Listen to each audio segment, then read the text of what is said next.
नमस्कार, मैं चांदनी पाठक कृषि समृद्धि में आप सभी का स्वागत है।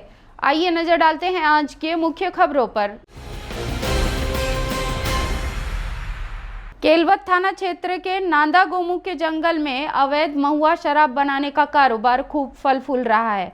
बावजूद इस पर प्रभावी शिकंजा कसने में पुलिस प्रशासन असफल रहता है। एक बार फिर फिल्मी स्टाइल में केलवत पुलिस ने कार्रवाई की।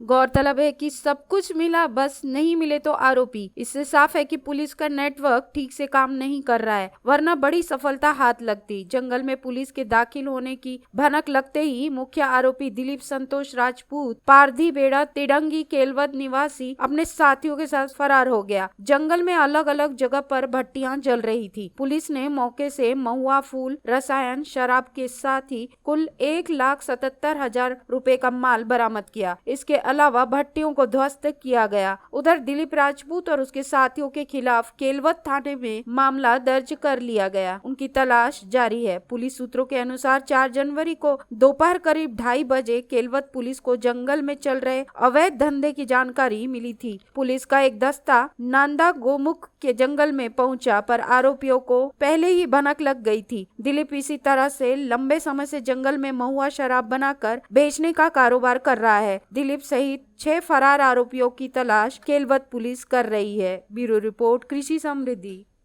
1.5 माह से जुदा बंदर का बच्चा उससे मिलते ही सीने से लग गया। यह मार्मिक क्षण सेमिनरी हिल्स स्थित ट्रांजिट ट्रीटमेंट सेंटर में देखने को मिला। दरअसल शहर के सेमिनरी हिल्स स्थित ट्रांजिट ट्रीटमेंट सेंटर घायल वन जीवों का रेस्क्यू करता है और इलाज कर उन्हें फिर जंगल में आजाद कर देता है।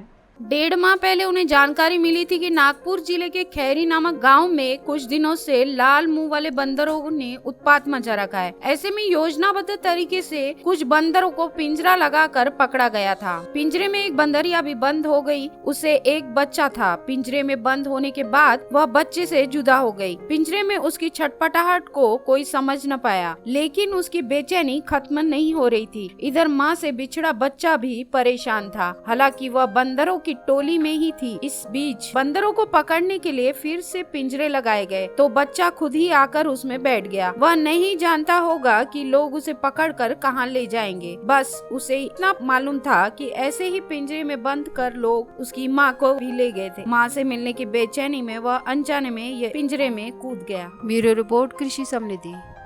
नागपुर शैक्षणिक संस्था व कॉलेजों में स्कॉलरशिप घोटाले का खुलासा हुआ है। सभी कॉलेजों को स्पष्ट निर्देश हैं कि ओबीसी, एसबीसी, वीजीएनटी प्रवर्ग के विद्यार्थियों से शुल्क वसूली न करें। इसके बावजूद कॉलेजों ने विद्यार्थियों से विविध शुल्क वसूल किया है। इसे लेकर सरकार ने सख्त रुख अपनाते हुए इसे भ्रष्टाचार की श्रेणी में रखा है। समाज कल्याण विभाग के सहायक आयुक्त ने इस संबंध में पत्र निकालकर कॉलेजों को हड़काया है। पत्र में कहा गया कि इसका मतलब है कि शैक्षणिक संस्थाएं विद्यार्थियों से और सरकार से अलग अलग शुल्क वसूल कर रही है। संस्था द्वारा विद्यार्थी और सरकार से एक तरह का शुल्क 2 बार वसूलने की आशंका से इनकार नहीं किया जा सकता। यह सरकारी निधि का दुरुपयोग है, अर्थात भ्रष्टाचार है, सरकार को गुमराह करने जैसा है। इसे देखते हुए समाज कल्याण विभाग ने सभी शैक्षणिक संस्था और कॉलेज को ओबीसी, एसबीसी, वीजेएनटी प्रवर्ग के बिलों का निपटारा करने के लिए 500 रुपए के स्टैम्प पेपर पर समाज कल्याण विभाग कार्यालय में शपथ पत्र पेश करने के निर्देश दिए हैं। ब्यूरो रिपोर्ट, कृषि समृद्धि। ओ काट की आवाज तेज हो गई है। पतंगबाजी की धूम है। कटी पतंग लूटने के लिए बच्चे सड़कों व गलियों में भागते दौड़ते नजर आ रहे हैं। व्यस्त ट्रैफिक वाले रोड पर वाहनों को बिना देखे ही भागम भाग कर रहे हैं। ऐसे में दुर्घटना का खतरा बना रहता है। ऐसी ही हृदय विदारक घटना में एक बच्चे की जान चली गई।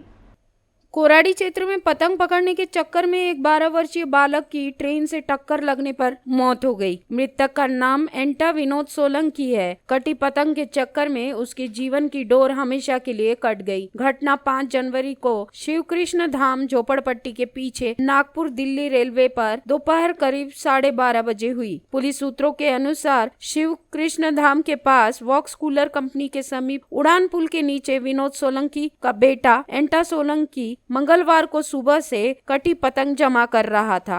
ब्यूरो रिपोर्ट, कृषि समृद्धि। प्रतिबंधित नायलॉन मांझा धड़ल्ले से बिक रहा है। चेतावनी के बाद भी पतंगबाज इससे बाज नहीं आ रहे हैं। इसका ही नतीजा हुआ है कि एक व्यक्ति का गला कट गया और दूसरे की नाक कट गई। घायलों के नाम जावेद अंसारी और शाहिद खान है। अस्पताल में दोनों का उपचार चल रहा है। सूत्रों के अनुसार राठौड़ लेआउट जाफर नगर फ्लैट नंबर 301 क्रिएशन 1 अपार्टमेंट निवासी शाहिद खान कामठी से जाफर नगर की तरफ एक्टिवा से जा रहे थे। वह फायर फाइटिंग यंत्र का व्यवसाय करते हैं। मुंबई में होने वाली बैठक में शामिल होने वह रेलवे स्टेशन की ओर जा रहे थे। जरीपटका से मानकापुर की ओर जाने वाले उड़ान पुल पर अचानक नायलॉन मांझा आ जाने से उन्होंने अपने दोपहिया को तुरंत रोक दी। हेलमेट के कारण वह सुरक्षित थे, लेकिन उसे उतारते समय मांझे से गला कट गया। उन्होंने कहा, अगर कुछ देर और हो जाती तो गर्दन अंदर तक कट जाती। हेलमेट की वजह से उनकी जान बची। ब्यूरो रिपोर्ट, कृषि समृद्धि। नागपुर जिले में कोरोना की दूसरी लहर के आने की पुष्टि विशेषज्ञों ने कर दी है। मौसम भी करवट लेने लगा है। इस मौसम में सर्दी, खांसी और बुखार जैसे लक्षण सामान्य रहते हैं, इसलिए परेशानी बढ़ गई है। बुधवार को 4,970 सैंपल की जांच में 434 नए मरीज मिले हैं। पिछले 24 घंटे में जिले में 8 लोगों की मौत हुई। 304 रोगी डिस्चार्ज किए गए। पिछले 24 घंटे में 4,970 सैंपलों की जांच की गई। नए मरीजों में 87 ग्रामीण, 344 शहर और 3 जिले के बाहर के हैं। जांच में 74 नए संक्रमित एम्स की जांच में सामने आए हैं। इसी तरह मेडिकल की जांच में 79, मेयो में 120, नीरी में 26, नागपुर यूनिवर्सिटी में 32, निजी लैब में 69 और 26 नए संक्रमित अलग अलग केंद्रों पर हो रही एंटीजन जांच में सामने आए। कुल संक्रमितों की संख्या 1,26,189 हो चुकी है। साथ ही 8 लोगों की मृत्यु दर्ज हुई, जिसमें 2 ग्रामीण, 3 शहर और 3 बाहर के हैं। कुल मृतक 3,984 हो चुके हैं। ब्यूरो रिपोर्ट, कृषि समृद्धि। शॉर्ट सर्किट के कारण आज दोपहर के आसपास छावनी इलाके में केमिकल और पटाखों के भंडार वाली एक इमारत में आग लग गई। अग्निशामक विभाग को घटना की जानकारी मिली और वे मौके पर पहुंचे और आग पर काबू पाया। धमाके में किसी की मौत व घायल होने की बात सामने नहीं आई है। शहर के सदर छावनी इलाके में मेट्रो अस्पताल के पीछे एक दुकान में भीषण आग लग गई और कुछ लोग आग में फंस गए। जानकारी के अनुसार कुल 6 वाहन, पहले 4 फायर ब्रिगेड की गाड़ियां और फिर 2 मौके पर पहुंची। फायर ब्रिगेड द्वारा छावनी क्षेत्र में रासायनिक दुकानों की ग्राउंड फ्लोर पर और दूसरी मंजिल में लगी आग को रोकने का प्रयास किया गया। भवन का भूतल दूसरी मंजिल पर ज्वलनशील पदार्थों के होने से आग और भड़क गई। गोडाउन में रूम फ्रेशनर और पटाखों के भंडार होने के कारण आग पकड़ ली। दुकान के मालिक के अनुसार आग एक बिजली के शॉर्ट सर्किट के कारण लगी थी। आग के साथ साथ विस्फोट भी हो रहा था। पहली मंजिल पर सभी सामग्रियों को बचा लिया गया। आग में अब तक किसी के हताहत होने की सूचना नहीं मिली है। 11:15च्या सुमारास अग्निशमन विभागाच्या नियंत्रण कक्षाला सूचना मिळाली की सदर टेलर गली छावणी येथे फार मोठ्या प्रमाणात आग आहे आणि काही लोक फसले असल्याची पण सूचना मिळाली होती। त्या अनुषंगाने 4 गाड्या रवाना करण्यात आल्या होत्या, तर अजून 2 गाड्या वाढवण्यात आल्या। टोटल 6 गाड्या आम्ही इथे फायर फायटिंगसाठी पाठवल्या। इथे आल्यावर लक्षात आलं की खाली ground mezzanine, first floor plus second floor अशा इमारतीमध्ये अशा स्वरूपात आग सुरू आहे आणि कुणीही आतमध्ये फसलं असल्याची माहिती नव्हती।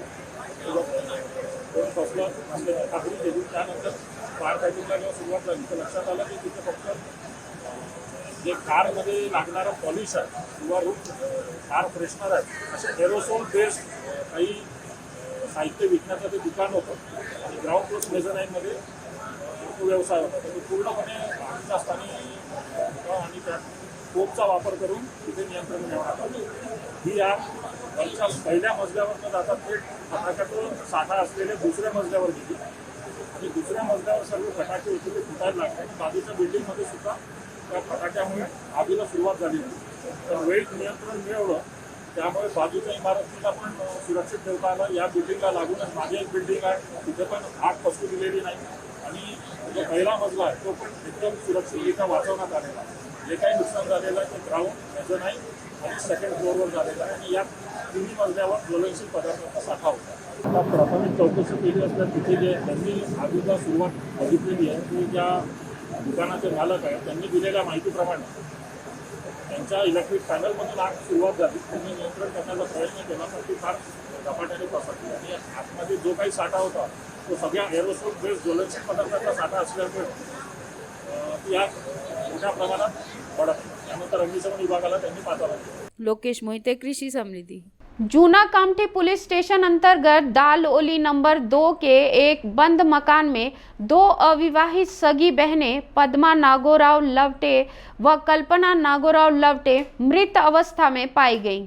बुधवार की सुबह 11 से 11:30 बजे के दौरान टैक्स रसीद देने के लिए नवकर्मी पहुंचा। दरवाजा बंद होने से उसने आवाज लगाई लेकिन कोई प्रतिसाद नहीं मिलने के बाद दरवाजे के नीचे से रसीद डालते समय उसे असहनीय दुर्गंध आई। नवकर्मी ने आस पड़ोस के लोगों को इसकी जानकारी दी। फिर किसी ने पुलिस को मामले की सूचना दी। पुलिस निरीक्षक विजय मालचे दल के साथ मौके पर पहुंचे। दरवाजा खोलते ही बदबू बाहर आने लगी। बड़ी बहन पद्मा का शव पलंग पर और कल्पना का शव नीचे फर्श पर पड़ा मिला। बताया जा रहा है कि दोनों बहनें अविवाहित थी और एक दूसरे का सहारा थी। बड़ी बहन उच्च शिक्षित थी लेकिन छोटी कम पढ़ी लिखी थी। दोनों बहनें दूसरों के घर बर्तन मांजने के अलावा अन्य घरेलू कार्य भी करती थीं। ब्यूरो रिपोर्ट, कृषि समृद्धि।